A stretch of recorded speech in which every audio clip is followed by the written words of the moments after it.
ఉదయం నుంచి చాలామంది మిత్రులు వైఎస్ఆర్ కాంగ్రెస్ పార్టీ నాయకులు పాదయాత్ర గురించి మాట్లాడారు. దానితో పాటు డిఎస్సిలో జరిగిన అక్రమాల గురించి సిబిఐ ఎంక్వైరీ, అదేవిధంగా రాష్ట్ర విద్యాశాఖ మంత్రి లోకేష్ రాజీనామా డిమాండ్ చేస్తూ కూడా ఆ జరగబోయే ఉద్యమం గురించి కూడా మేము మాట్లాడటం జరిగింది. ప్రధానంగా ఈ సమావేశం దేనికి ఏర్పాటు చేశామో మీ అందరికీ వివరంగా చెప్పాం.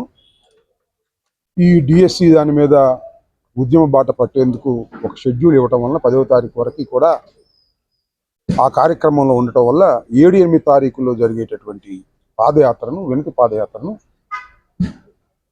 మరొక రోజుకు వాయిదా వేశాం.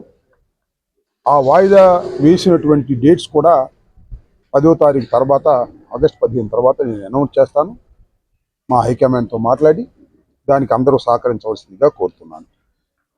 ముఖ్యంగా మీ అందరికీ పదే చెప్పటం కాదు, కానీ ఒక జరిగిన అప్రజాస్వామికమైన ఆటవిక చర్య మా ఇంటి మీద జరిగింది పట్టపగలు. దాని మీద ఈ ప్రభుత్వం, ఈ పోలీస్ యంత్రాంగం యాక్షన్ తీసుకోలేదు, ఒక్కరిని కూడా అరెస్ట్ చేయలేదు. చిన్న సంఘటనలకు, మాట్లాడితే సోషల్ మీడియాలో సంఘటనలకు, పోస్టులు పెడితే సంఘటనలకు అరెస్ట్ చేసి నెలల తరబడి కారాగారంలో అట్టిపెట్టే ప్రయత్నం చేస్తున్నటువంటి ఈ కూటమి ప్రభుత్వం పట్టపగలు దారుణంగా జరిగినటువంటి దాడి మీద ఒక్కరిని కూడా అరెస్ట్ చేయకపోతే ఎలా సహించాలి అని అడుగుతా ఉన్నాయి. ప్రజాస్వామ్యంలో వాళ్ళని అరెస్ట్ చేసేంత వరకు, చట్ట ప్రకారంగా యాక్షన్ తీసుకునేంత వరకు వైఎస్ఆర్ కాంగ్రెస్ పార్టీ అండతో అంబటి రాంబాబు ఉద్యమాన్ని కొనసాగిస్తాడని మరొకసారి నేను పునరుద్ఘాటిస్తున్నాను. ఏప్రిల్ 18వ తారీఖున ఒకరోజు నిరాహార దీక్ష చేశాను. మళ్ళా 2 రోజుల పాటు ఇక్కడి నుంచి నడిచి వెళ్ళి డీజీపీ ఆఫీస్ అంటే రాష్ట్రంలోనే అగ్రస్థాయిలో ఉన్నటువంటి రక్షక భట నిలయం, అక్కడికి వెళ్ళి వినతి పత్రాన్ని ఇవ్వాలనేటువంటి ఉద్దేశంతో, వాళ్ళ కళ్ళు తెరిపించాలనే ఉద్దేశంతో, వారి మీద ప్రెషర్ బిల్డప్ చేయాలనే ఉద్దేశంతో ప్రజాస్వామ్య పద్ధతుల్లో ఈ కార్యక్రమాన్ని చేపట్టడం జరిగింది. నేను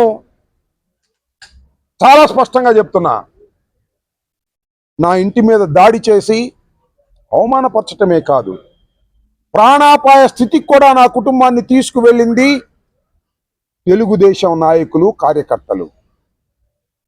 దీనిలో ప్రధానంగా చెప్పాలనుకున్న చాలా మంది ఉన్నారు, అది వేరే విషయం. లోకల్ ఎమ్మెల్యే గారు వచ్చారు, ఎమ్మెల్యే గారు భర్త వచ్చారు, అది వేరే విషయం. కానీ దీనికి ప్రధాన సూత్రధారి గుంటూరు పార్లమెంటు సభ్యుడు పెమ్మసాని చంద్రశేఖర్. గుంటూరు పార్లమెంటు సభ్యుడు, కేంద్ర మంత్రి పెమ్మసాని చంద్రశేఖర్. ఎందుకు అంటున్నానంటే మీ అందరూ కూడా ఆలోచించండి.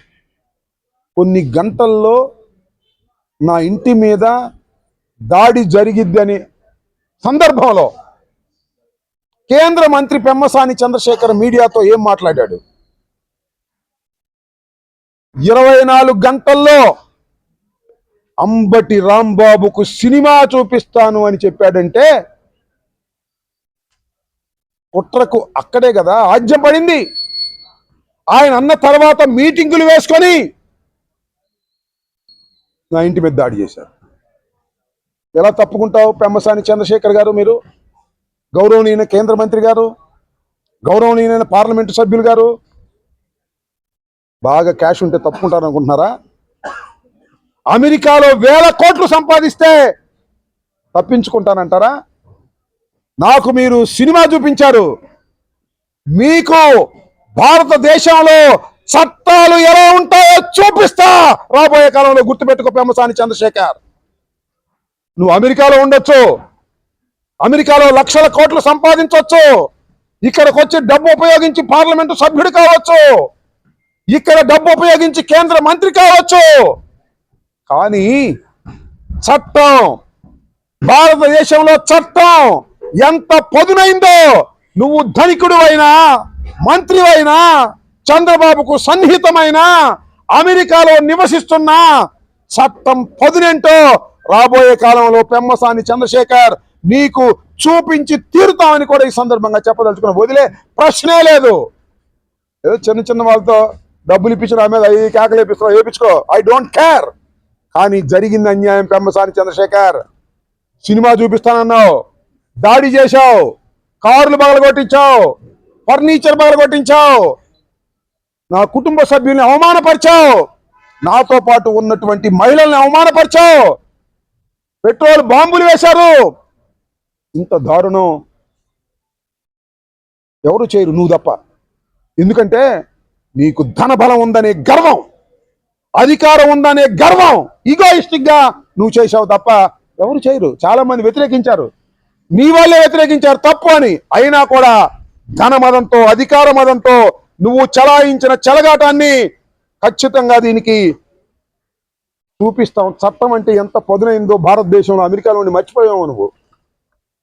చట్టం అంటే ఎంత పదునైందో కూడా నీకు చూపిస్తామని కూడా ఈ సందర్భంగా నేను చెప్పదలుచుకున్నాను. మళ్ళా ఆగస్టు 15 తర్వాత 2 రోజులు పాదయాత్ర. ఎందుకంటే 29 కిలోమీటర్లు ఒక్క రోజులో నడవలేము. ఒకవేళ పట్టుదలగా నడిచినా ఇక్కడి నుంచి వెళ్ళేటప్పుడు డీజీ ఆఫీస్ క్లోజ్ చేస్తారు. అందువల్ల 2 రోజులు షెడ్యూల్ వేసుకొని ఉదయం 7 గంటలు ఇక్కడ బయలుదేరి మధ్యలో కాజ గ్రామంలో నైట్ హాల్ట్ ఉండి అక్కడి నుంచి బయలుదేరి డీజీపీ ఆఫీస్కి వెళ్తాం. మీ అందరి సహకారం కావాలి. ఇది ప్రజాస్వామ్యంలో ఇవాళ నా మీద దాడి జరిగింది కాబట్టి యాక్షన్ తీసుకోలేదని అనుకోకండి.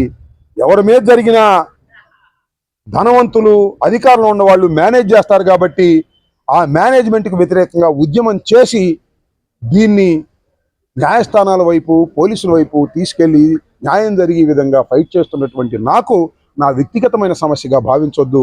ప్రజాస్వామ్యంలో ఇది అన్యాయమైనటువంటిది కాబట్టి పౌరులందరూ న్యాయం కావాలనుకునేవాళ్ళు, చట్టాన్ని గౌరవించేవాళ్ళు పూర్తిగా నడవలేకపోయినా 4 అడుగులు నడవండి. ఒకవేళ వచ్చి నడవలేము, తెలుగుదేశం వాళ్ళు కక్ష పెట్టుకుంటారంటే దూరంగా ఉండి ఆశీర్వదించండి. ఇది ఒక ధర్మమైన, న్యాయమైన పోరాటం, వినతి పాదయాత్ర. ఈ వినతి పాదయాత్రకి not only YSR Congress party, ప్రజాస్వామ్యవాదులు, న్యూట్రల్స్, చట్టం అమలు కావాలని కోరుకునే వాళ్ళు అందరూ కూడా ఆశీర్వదించాలని, ఆ డేట్స్ త్వరలో ప్రకటిస్తానని ఈ సందర్భంగా మీ అందరికీ మనవి చేస్తూ సెలవు తీసుకుంటాం.